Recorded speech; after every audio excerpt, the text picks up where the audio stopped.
Hey guys, how you going? We have started a new series of videos recently, just trying to look deeper into where the play is in Warhammer the Old World. So that's sort of the thrust of why this channel even began in the first place, in the sense that it's a 3 hour game.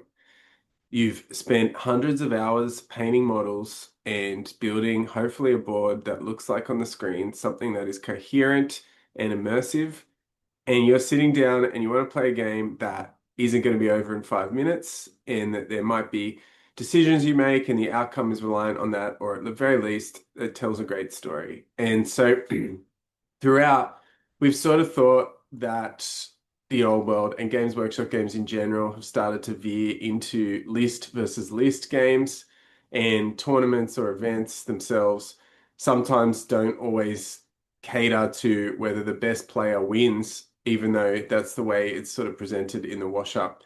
Instead, you may not be someone who plays events, or even beyond that, doesn't even get to play very often. But when you do, you probably want to have a great time. And that is twofold. In the same way that I said, it's got to look good. The game should have meaningful decisions. And I want to go into greater detail what that might look like. It's the complexity of Old World is a feature. I recently got a chance to look into Kings of War and thought, oh, this aesthetic is very much what when I began playing Warhammer in the 90s that it looked like, but very quickly it's a very basic game, and Warhammer is a little bit more complicated. Maybe not as complicated as your conflict simulation games that grognards like to play, but somewhere in the middle. It's a fantasy army game, and having rules knowledge and bells and whistles tends to be something people enjoy about it. So I want to talk about when you play someone for the first time, what you might do to come up with a quick plan so that you feel like you are a general or the like of some army, and you're able to control the troops that you have and play against your opponents so that the decisions both of you matter towards the outcome. I've come up with this idea that it's about what you emphasize, what you try to neutralize, and what you negate. So in a game against armies that are evenly matched, or at least where there's going to be a battle, which I think everyone should strive towards. And when I say list versus list, I think that's not always the case. And beyond that, I think that when you're playing someone who has a similar level of skill to you, which I also think you should strive towards, because otherwise there's a lot of gotcha and feels bad moments, that you need to prioritize and make decisions. And it's not a coincidence that there's three flanks or two flanks and a center to a battle. And I think, in a way, that's a good proxy or heuristic for thinking about what you need to emphasize, what you might be able to neutralize, and what you can negate. So let's get into it. Thanks again to Pandemwargaming, our major sponsor. Again, you'll see a lot of the terrain and particularly the bases in the images that we have in these videos come from Pandemwargaming. Follow the affiliate link in the description so that the channel receives a bit of help. It's definitely something that keeps Paddy and I making videos, and we're hoping that the production continues to improve. Of course, you can like, subscribe, and those things help us enormously. But if you do think about becoming a financial supporter, it goes a long way for paying the costs of the software and recently some of the hardware that we're using to try to make videos that people like more and engage with in even greater capacity. So I am playing an event. I played an event a little bit back, and it was a warm up for a future event. So I've adapted my list, and on the left you can see what that is. Ultimately, it might not be the absolute optimal list I played. I wouldn't mind having 2 units of zombies. I've painted 40. I'll probably paint another 40. I'm not a huge fan of unit fillers, so it's even though I may be the fastest painter, it does take a hell of a long time and a lot of super glue on my fingers that I could avoid. And I wouldn't mind if a bit more in the sense of that Graveguard unit. But roughly, this is what I'm playing. It's actually missing something at the bottom. It must have clipped off in the print. But I have a in the characters, I have two necromancers. I've got one on a mortis engine who's not my general, so I can limit the command range of the spell, the +1 to cast. And also, I find that the mortis engine is a bit more vulnerable than my other necromancer, who's got the cloak of mist and shadows. So, along with the Tomb Banshees, he's able to manipulate the lone character targeting rules to not re with around so much infantry, it's very difficult to get to them at all. Uh, you've got the obvious Scepter de Noiro, one of the best magic items in the game. And the level 4 on the bottom runs illusion. That's because for me, the necromancy spells, you only want the leadership debuffs, really. So I would be happily play the level 2, but with Scepter tomorrow, the level 3 matters, and for the dispel, +2 matters as well. So, and to cast. So I'm happy to pay the extra 30 points. And throughout this, I'll talk a little bit about what some of the tactics might be around that. I really like Crown of the Damned, but I've gone with Talisman of Protection just to play it safe at this event. Beneath that, I have a White Lord, Battle Standard Bearer, Helm of Commandment. The Charm Shield is a late minute. How many points have I got left bit? But otherwise, I would consider those things essential. And as I said with the Tomb Banshee. So this is a Screams list. And on the right, you can see that's critical to how this army wins. I have in the core 3 units of infantry. I have the 20 zombies, standard bearer musician, pretty bog standard, dirt cheap. I have 21 grave guard. I've gone with shields and implacable defense for this. The missions sort of cater more to that, having that defensive unit. I think I would prefer ideally to have 25 to 27 or so with great weapons so I could kill something. But I have played Skeleton Warriors with the War Banner, like hand weapons and shields because that's what I own at the moment. So otherwise, I'd probably keep that character set up the same, and I would definitely keep. I would, with a very minor adjustment, have the rare set up the same. So I'm running 2 units of Fellbats, which would be critical too for these missions. I have a Terrorgeist, but what's dropped off at the bottom is I run the Black Coach as well, which you can see in the image. I found the Black Coach when I texted Hex Wraiths, the Black Coach, and I feel like it's actually the best of the bunch. The combination of Ethereal plus the Toughness 6 and a 3+ armor save means that it's not. Ethereal is usually vulnerable to magic missiles. Toughness 6, 3+ armor save sort of negates that. You do run risk of being hit later on with sort of you can get hit by Vile Tide, for example, which we'll talk about in a second, or War Machines once it becomes unethereal. But otherwise, it's quite tough to beat, and it gives you that flexibility. Terrorgeist is good, and it screams, and it's got toughness 6 and wounds, but it's also a massive base and a large target. And I love the flexibility of having both of those units, even though it pulls something of my focus away from what my army's trying to do. However, that's where I would start. I think when you're trying to you've got to come in with a baseline strategy. This is something a lot of players do by default, but when I started playing Warhammer, I think there's a what can be a problem is you can overthink things, and it is still a strategic game. Deployment matters a lot. Tactics are part of it, but you need to come in with an overarching plan. If you don't and you're too reactive, you can lose a lot of synergy in your army. So I like to have a three I like to think strategically in Warhammer in 3 ways. I think that you've got your core, your rare, and your characters at the moment. So if you're playing 50% characters, the characters are very powerful in this format. People can call it Hero Hammer. I think at least it's entertaining, but it means that you're really often trying to use all your points on characters, or you can use them on special and rare. So between them, there are armies that have some things that are in special that feel very powerful, like Pegasus Knights. Or you can have things in rare that feel like you could be playing them instead of characters, like the Beastmen army, for example. You might want to play something like a Shaggoth, which feels like a character. So really, that's the sort of split. And then what that tends to mean, I've also liked in the past thinking about terms like hammer, anvil, chaff. Chaff has taken an enormous hit in 1.5, and I'll probably create a video about that, where Chaff was probably better than your infantry before. I think that's completely flipped on its head, regardless of being undead, which have great Chaff and great infantry.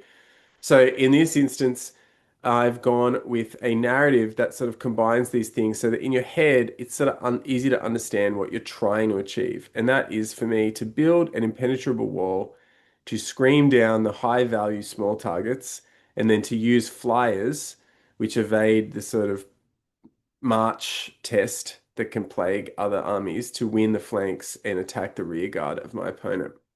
So with that in mind, I my first round match this weekend or Saturday week has been organized. This is a grudge. It's Gomo from Old World Fanatics, the biggest podcast in Australia. and great guy. Looking forward to it. I have a lot of experience with beastmen. He's running them. This is not his first tournament with them, but he's brought a very interesting list. So he's got a Doombull, and the Doombull has slug skin. The Doombull will definitely be in this unit of Gauze with full command that has the Beast banner. So they've got an enhanced charge range, which on top of Warband means that their potential is quite long. He's brought Crowmore, which is great. I've painted up a proxy Crowmore. Stay tuned. Paddy and I plan on rekindling Wood Elves versus Beastmen in a series of scenarios soon on the channel. And beneath that, he has a Bray Shaman with Demonology and the Hag Tree Fetish, a level one, which I thought was very clever. So we'll get back to that. Or actually, no, we'll go straight to the Ungor Herd. So for him, running this Viletide, he's got two options at Viletide here. The second one might be harder to cast, but is likely to do more damage. You can average sort of 5 wounds off a Hag Tree Fetish Viletide and 3 off a regular one. But he's got that option of running it by itself or in the Ungor herd and sitting in the back controlling the herdstone that nearly everyone takes. So he's got a herdstone as well. And he's only got those 2 units in core, but he's brought along 2 infantry units that can score, but he's got a Tuskor chariot and 2 Razorgore herds as well. Beyond that, the Gomo special is 2 units of 4 Dragon Ogres with a champion kitted out in the usual way. So this is, it's not standard. It's a lot to deal with. We'll talk about what I think in a second there, because this is where I want to approach this. He has a gigantic spawn of Chaos of Nurgle as well. So, not atypical, but probably not your garden variety beastman list. Has a lot of the features of a strong beastman list, but it's also, or like the standard world team championship list, but has a few quirks like the extra unit of Dragon Ogres and the Crownmore as well as the Beast Banner. So to the right, what you'll see is the that's where the scenario map is outlined. It is domination. I think it's called domination. It might be called something else, more flowery. But in the rulebook, typically it's domination. So what has been done differently for this tournament, and I quite like Western Sydney Wargamers. I think out of the book, the match play guide scenarios are not necessarily that great and don't create a sort of sense of scope to a lot of these battles, but instead are more like bitsy with like abstract add-ons, particularly the scoring of strategic locations every turn for 30. I think that just adds a lot of accounting for not a lot of strategic thinking. But what Western City Wargames have done, so there's a central feature in all of these maps, and they at the end of the game, if you control it, you're getting 2 battle points. On their scoring, you get for every roughly 250 kill points you tick over in the 20 system to winning another battle point. So if you win the game by 250 points or more, you're going to win 11-9. If you win by 500 or more, you're going to win 12-8 and so on. So that's pretty like a great compromise between traditionally how people have played since 8th edition, integrating some of the new match play guide stuff. Beyond that, it's domination. So you get 2 battle points, which is the equivalent of about 500 kill points for whoever controls the most table quarters. So it's not for each, you got to control more than your opponent. So it's got to be 1-0 or 2-1, really, or 2-0, or 4-0 or 3-0. But you get my point. So they're big. On top of that, in this matchup, and this is where we start to sort of think about not just your own army, but how the armies intersect. You've got to think about this herdstone. So 200 kill points there for the herdstone. It's not the same as the other objectives, but it's not nothing as well. And having played it before, it is a big deal. I'll speculate in a minute on what Golmo might decide to do with his herdstone. That means that there's also a deployment, an unusual deployment. So the deployments are diagonals. You can see that they are mirror image diagonals. What that means is you roll off, and if I choose, say, the bottom left, if I win the roll off, I want to choose the bottom left where you can see an impassable terrain feature, and that's it. In that quadrant, my opponent must deploy in the opposing quadrant. So if I choose the forest and hill quadrant on the bottom right, my opponent must deploy on the diagonally opposed quadrant. I think this is an interesting way of playing Warhammer. I've played in the game that you saw me play Cathay on the Forest Hill version, and the cannons being on a hill were huge, but it was also good for me with Undead, even though to be able to move into the forest, not really worried about at this event the dangerous terrain. I could move through it without such a big deal, and Paul, my opponent on that game, took a lot of damage from the moving through dangerous terrain penalty. However, in this game, I think I would like to take the opposing side for various reasons, and I'll go through those in the next section. So that's all the boring stuff out of the way. What you might be turning up to a game and you haven't met the person before. We have these lists and have access to the maps well in advance. And ultimately, Patty and I just end up ruminating and overthinking this whole thing. But typically, once you get to the second or third round, or you're going over to one of your friends' houses to play, or you've met someone at a club or something to play, you're not going to have that much time to go into the weeds with all this. I could have written four A4 pages of notes on the different sorts of interactions and what that might mean in this format. But you've only got so much working memory. You're trying to have a good time. It's not a game of it's not a perfectible game to start with. You've got to let go at some point. So really, for me, playing well is what are some rules of thumb that you can apply to be able to have not only a good game that's entertaining, but feel like you have played well. That's important to me as well. I like to feel like I'm a competent general. I'm not just out there throwing poo against the wall, but instead there is a strategy to this, and that's enjoyable. And in my mind, as we've saw in this past before, a healthy way to express my masculine desire to injure things and maim them. So let's do it with, you know, war dolls and not real people, which is great. So, what I'm going to summarize for you right now is my strategic ideas. So, we're going to look at the scenario and the two armies. I feel like what I want to emphasize is screaming against the Dragon Ogre blocks and the Tuskor Chariot. And I'm going to say that screaming against the Dragon Ogres, I just need to weaken them. Two models each would be great. I don't need to kill them outright to begin with.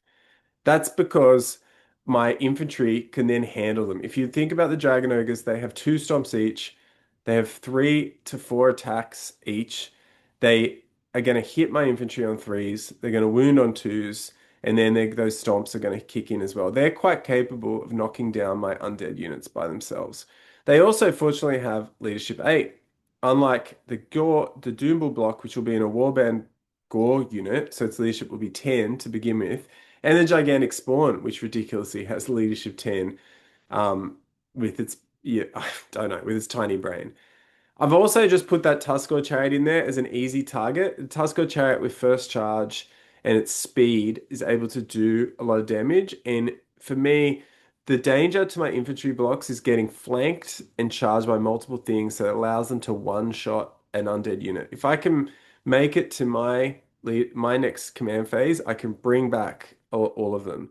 So that with the two level threes and 3 shots at Invocation of Nehek, that's a huge deal. I'll be able to, on average, bring back 18 infantry models each turn. So I want to survive into that point and then start grinding down his units, but I've got to be able to manage them to begin with. So I've gone with emphasizing the Dragon Ogres, who are quite capable of knocking out any of these units by themselves, and the Tuskor Chariot. I've decided to neutralize the Gore and the Doombull and the Gigantic Spawn. Both of them are fantastic little blocks or units or characters on their own. But when you do the maths, they're not likely to be able to one-shot any of my units. So the Gigantic Spawn has a lot of features, but it's weapon skill 3. It's got D6 attacks plus D6 stomps. It's probably not going to kill even my unit of skeletons in one hit, giving me a chance to res them back. The Gore and Doombull block is similar. I imagine Gomo is going to run them together. If he runs the Doombull by itself, it's vulnerable to being screamed. But the issue there is the Doombull is going to, even if it gets up Battle Frenzy, which is what he's got Dark Magic for, it's got 7 attacks, let's say, in Hatred, hits with 6, wounds on, let's say, 4.5, 4 to 5 a turn. And then the Gores are just not going to do that much. I've played with them enough. Even if they get Frenzy, how many can he have in the front rank? They're also going to lose combat res to fighting back. So ideally, I would like to match them up with the Graveguard, and we'll see how that goes. But on top of that, they're just not the Gore. You'd be surprised, like hitting on 4s. on a lot of stuff, even though they're weapon skill 4. Can they get in against non-Graveguard? I'm not sure. The Graveguard will be at least weapon skill 4 with Helm of Commandment going off every turn on a reroll. Then they've got the 3+5+save against it. So it could be, you could see them lining up a different way, but I'm going to try to make sure that I get the combats I want, and I'll talk about how that might work. What I'm going to negate here is Viletide. So these are the big threats. For me, remember, I'm trying to create an impenetrable wall. I am trying to scream down the high value targets, which this isn't the type of army Screams is built for. Screams is built to take down dragons, which there are a lot of at this tournament. And this is an army that has a reasonable matchup against Undead. And it'll be interesting to say they have enough output to kill my infantry units, whereas some of the other armies out there just probably can't muster up that much damage. From there, I'm going to try and negate Valentine. I've just thrown Razor Gores in the neutralize category. I don't think their strength is going to be realized in this game. They can add a lot of attacks, sure, but they can also, their weapon skill is low, even with fear. The Stray Scream can take out a Razor Gore. I can intercept them with some of my chaff and try to protect those flanks. I think when they hit on weapon skill 3, they might do a couple of wounds, even with the impact hits. I'm going to try to protect the flanks from them getting in, but I don't think they're as dangerous as the Tusk or Chariot. So yeah, on top of that, I've got to deal with Leering Spirit and Viletide. So with me, when I create this impenetrable wall and then scream from behind it and use my fast-moving flyers, I mean Black Coach and Terrorgeist specifically, the Fell Bats will have a more unique role to guard those flanks. What I think Gomo's strengths are, these big Dragon Ogre blocks are able to take on my infantry by themselves, but he's also got Viletide to pick off the high value targets. Now, that's going to come down to both like my my infantry's characters need to be lone target restrictions. That'll hide them, but I've got two large targets that could be vulnerable. Mortis Engine with only its 5+ ward then to save it, and Terrorgeist. And while one Valtide might not drop either of them, and I've always got the chance to dispel, I think that it's not worth it to begin with to try to attack it. Valtide is a very spiky spell. You can roll 6, 7 wounds, you can roll 2 or 1 or 2, and it can go like that. I think the best bet is to try and negate it. One of the big concepts you should think about that came from Magic the Gathering, and I have to shout out Mike Flores, who initially documented this strategy, was the idea of who's the beatdown in a matchup. So if in that sense you have to look at which army needs to rely on tempo the most so that its threats are have a higher value before they are destroyed by things like ranged attacks. Now, while the Beastman army has Viletide and Leering Spirit to an extent, which I can somewhat minimize by the BSB and leadership reroll, which I think can be considered broken to some extent. You do have to think the Beastman army need will run out of time. It needs to get across the board pretty quickly because if I am able to just scream and scream and scream, those Dragon Ogres are going to drop dead. If I get the spells off that I need, my spells, I tend to have more valuable spells across the board, especially with Gomo running Dark Magic. Battle Lust and Word of Pain are the ones I'm worried about the most, and Viletide. So for him, he's got those, whereas I have Spirit Leech, Spiritual Vortex, Crystal Column, Miasmic Mirage, and if my leadership debuffs are in place, Mind, Razor, and Confounding Convocation get a lot better. So that's one of the reasons Razor Gores I'm not so worried about. I can probably make them stupid, and they can't use the inspiring presence of their general. So yeah, what you're looking at here is who's the beatdown. He's the beatdown. And so that means I should spend more of my resources making time, which is something that you got to think about. So it's a 6-turn game. It's not, and in this sense, even though controlling that middle feature is a key objective, you don't get any points for controlling on turn 3. It only matters if you get it at the end. So I'm going to look to emphasize those screens and buy as much time as possible. I'm going to look to neutralize, like just deal with those other things first and try to hang on against the Doomball and the Spawn and the Razor Gores with some of the less expensive units I have, like the Skeletons and Zombies. And then we're going to try to negate Viletide by staying out of 20-inch range for as long as possible until the board starts to disperse. So that means the Mortis Engine, luckily not my general, can sort of sit back more than usual, and the Terrorgeist will attempt to too. So, I've played this enough, and the nominal range on a Tide is 20, but it doesn't always play out like that. Beastmen want to march a lot. You can move in, try to fire off one Tide, and then you're left in charge range. So really, often playing control is about letting your opponent try to roll as many dice as possible, make mistakes as they come across the board, while you do as little as possible to interfere with that. So here are some of the insights that I just want to sort of glean that I got to think about how that's the overarching strategy. And if you think about that, that's the basic concept that I've got in my mind. When new decisions come up, what sort of values will I have in making decisions about, or new situations come up, what decisions will I make about it? So here are some cornerstone things that immediately pop to my head that I will try to implement straight away. For good or for ill, Warhammer is a game about movement and deployment first and foremost. And so positioning and timing then become currencies in the game. One of the things I can do here, I've got 2 units of bats. They're really huge in this event. They can attack baggage trains very easily. With their skirmishing, they can get around the back of a baggage train and maybe hang on that one turn before getting charged, so they can hang on and destroy it. They shockingly are monstrous infantry, which means they're unit strength 3 each. So a 3 unit bats, 3 units, 3 bats is unit strength 9. Uh, so that means in this format with domination, they can jump into a quadrant and add unit strength 9, which is quite a lot, especially at the end of the game. And with their mobility, you can hide them behind things and then launch them 20 inches in the latter stages of the game and feel like you're going very far. That's also key for taking Herdstone later in the game. So Ike, though, will deploy them 7 inches from the corners to minimize leering spirit placement. So what happens here is you want to establish a deployment order because your opponent might change things and that allows you to get the matchups you want. And then you're going to try to position your units to get the charges you want. So going second is not always a bad thing because it means that you're going to line stuff up in the way you want. So you can do that through deployment or you can do it through movement as the game progresses. To me, if you have watched this channel before, you'll know we're big fans of ambushes. One of the ways to counter ambushing is they have to come on no closer than 8 inches of any model. So if you can be 7.99 inches away from the corner, and this is something you should declare when they talk about declaring intent with opponents, you should place this model saying, I'm putting it here 7.99 inches away conceptually to prevent ambushes from coming on the board. So to begin the game, I would like those bats to be 7 inches from the corners. So Leering Spirit, which you can place after deployment, so it's like a super ambusher, is put it has to be 8 inches away, and then it has a 15-inch range. So I want this Leering Spirit token to be not in my rear guard action. I need it to be somewhere else. So then I can move the Terrorgeist and Black Coach out of the way.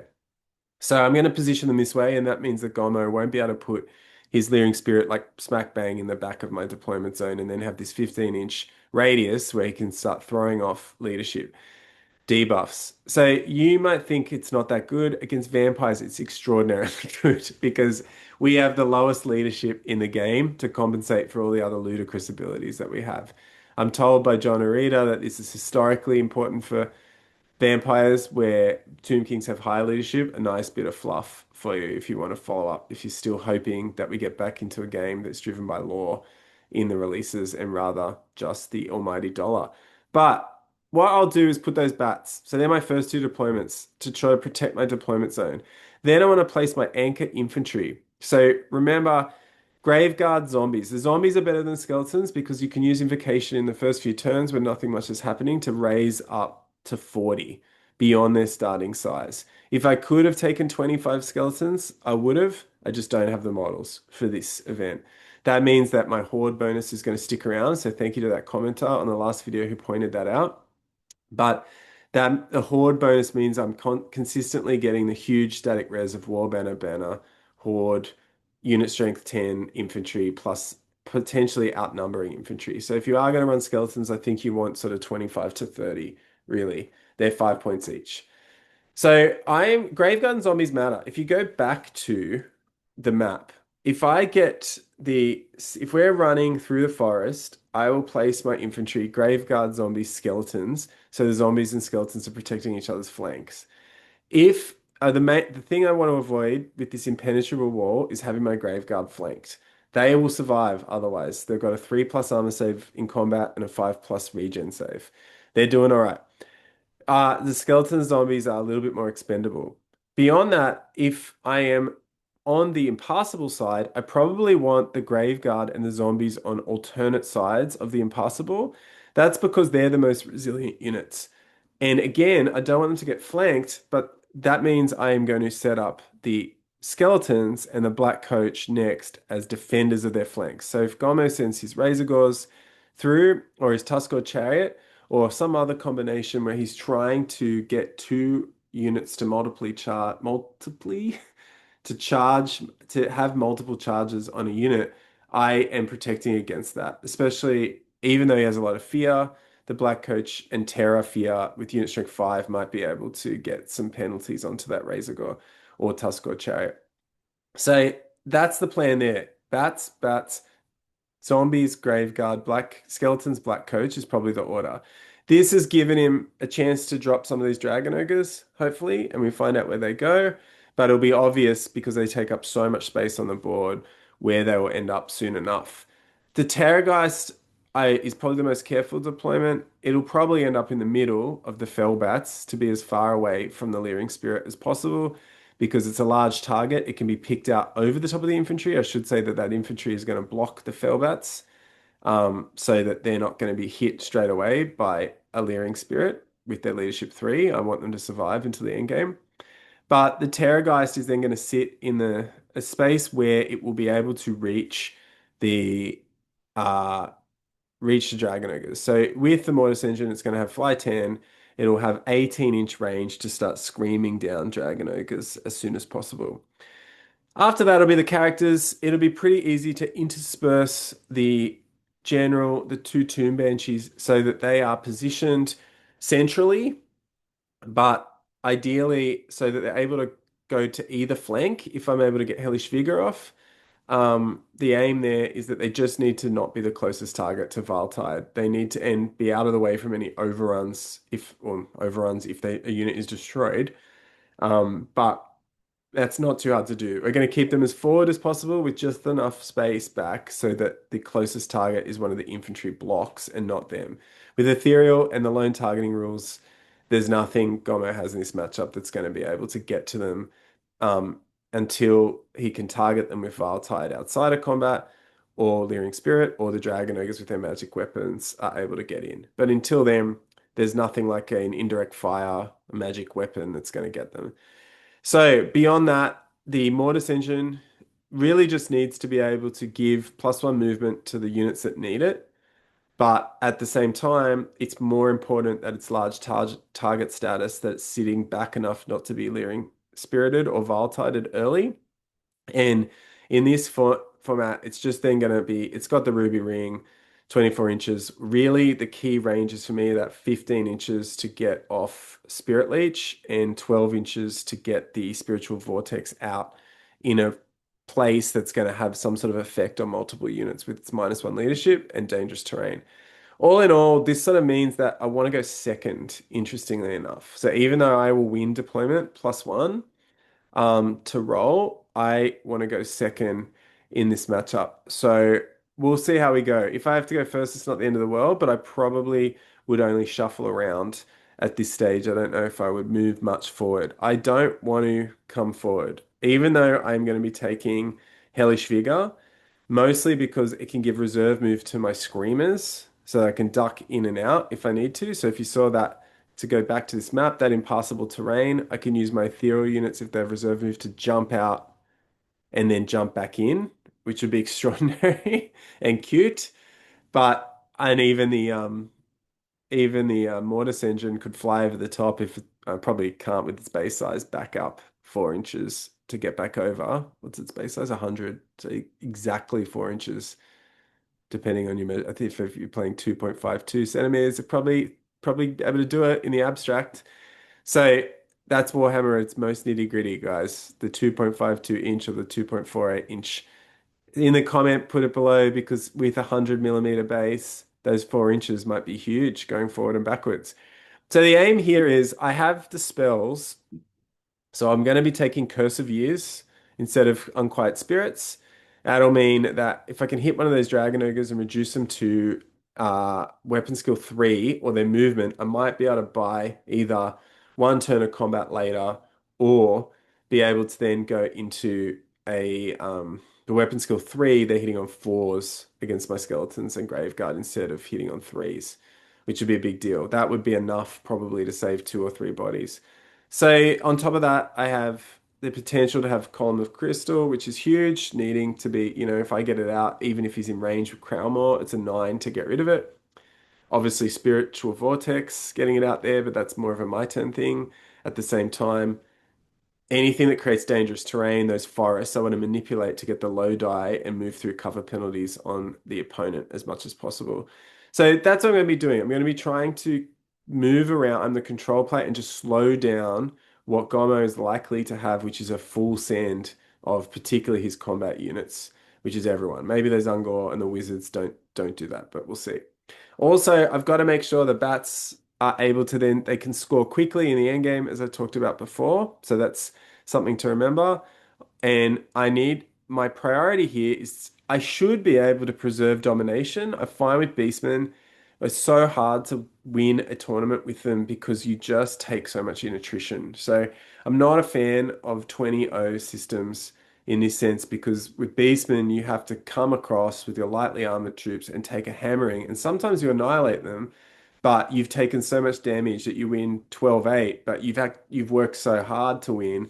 Whereas a guy who turned up with 2 dragons and the other guy failed a terror test and a rando break test on 11 loses 20-0. So I'm not a huge fan of the format. I like win-loss. I like the scenario points included, but I prefer win-loss overall.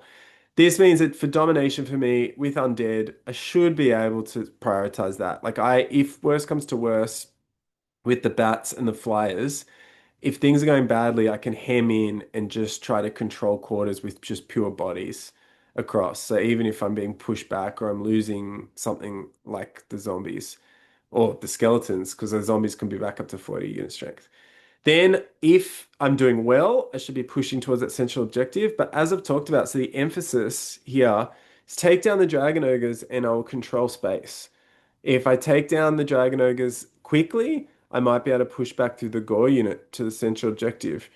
If I take down if I've done that, then maybe I can go for a big win on the Herdstone, but I'm ne trying to negate that.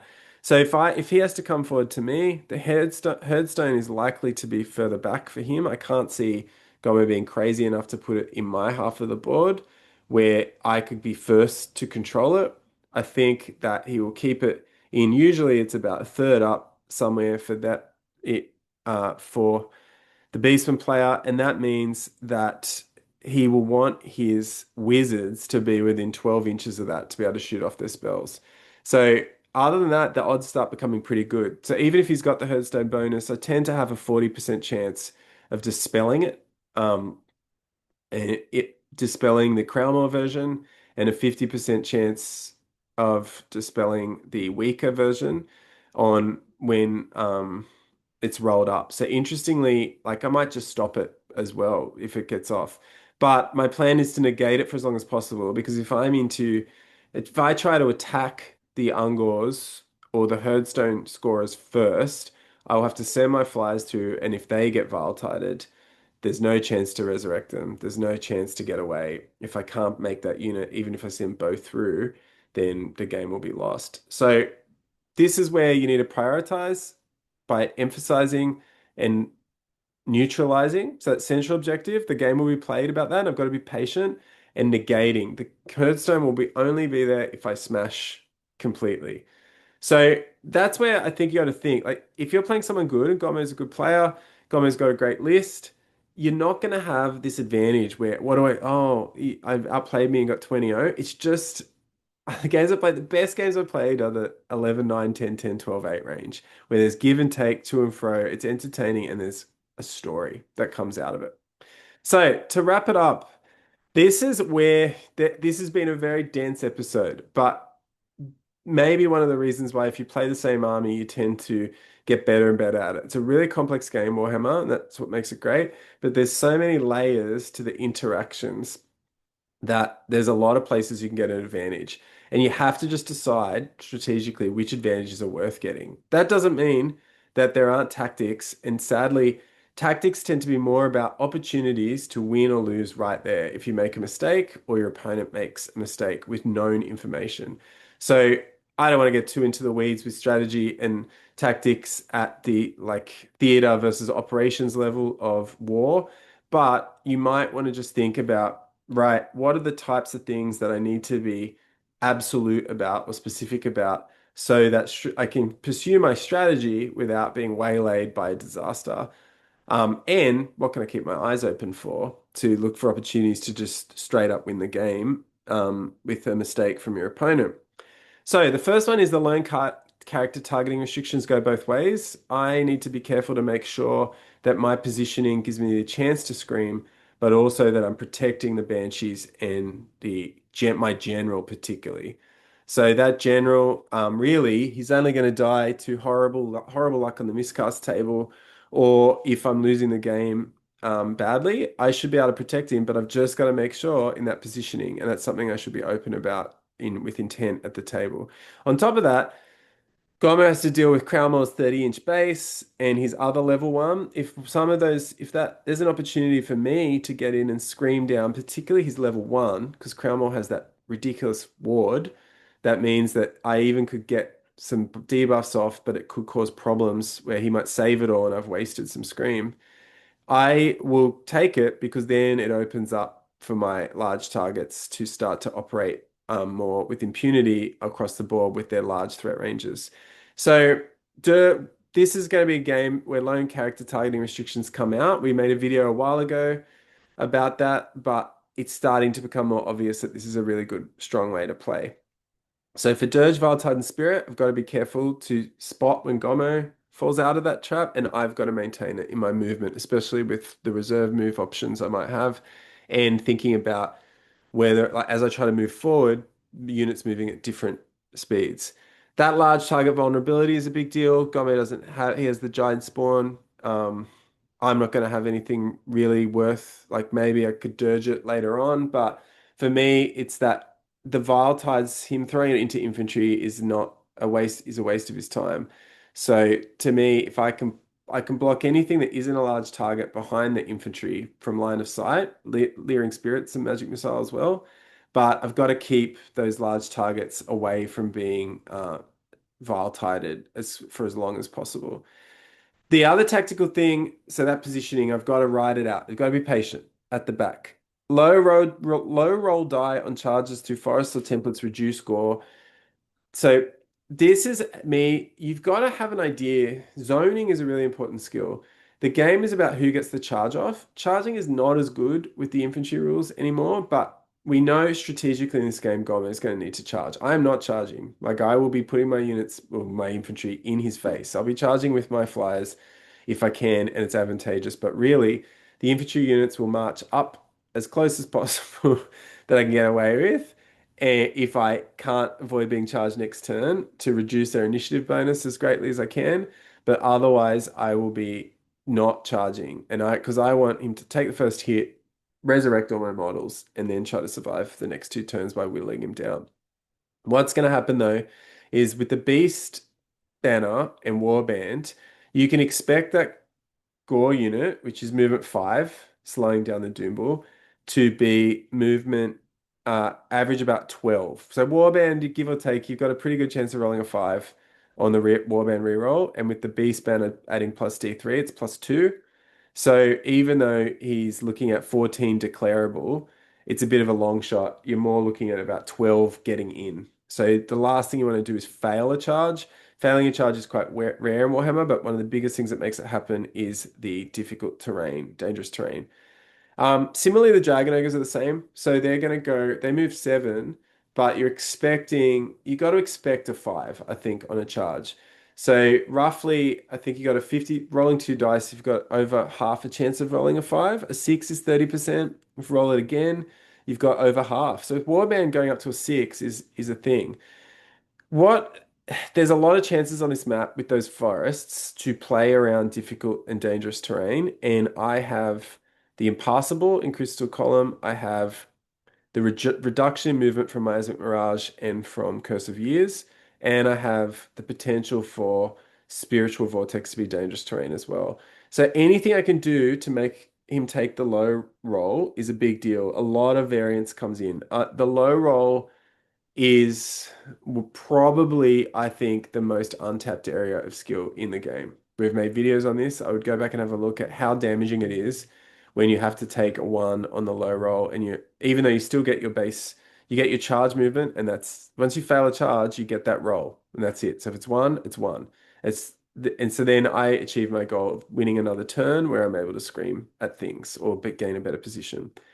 So that's going to be big. So what I'm working on is I should expect 12 on a charge. So I want to zone up around there because you want people to try to go for long bombs sometimes, like and risk it. Maybe 13 on the gore. The Dragon Ogres, I should expect 12. And I know I'm safe at 14, but I can reduce that to an expected 9 or 10 from the dangerous terrain, which is a big deal. That's where my ranges start to kick in. So beneath that, I have given my general the power scroll. The aim there is that the power scroll is going to take the column. Normally, it's there to take Hellish Vigor first turn. If I need to move forward, I just go all out and power scroll gives you about 85% chance, including the miscast potential to get it off. Otherwise, you got about a 58% chance of getting it off. Now, typically, you try to do it outside of dispel range on that first turn, but that's not the strategy in this game. I want to take Power Scroll. I'm keeping it for Crystal Column or Mirage later on. Once I get a look at that, there's time. I think Crystal Column is actually better now, um, but it gives him a 9+ chance to get rid of it next turn. If I can Mirage a unit of Dragon Ogres or even the Gores at the right time or the spawn, I'll go for it. I've just got to remember with some of this stuff that Magic Res 1 could be around from the Herdstone for the unit that controls it.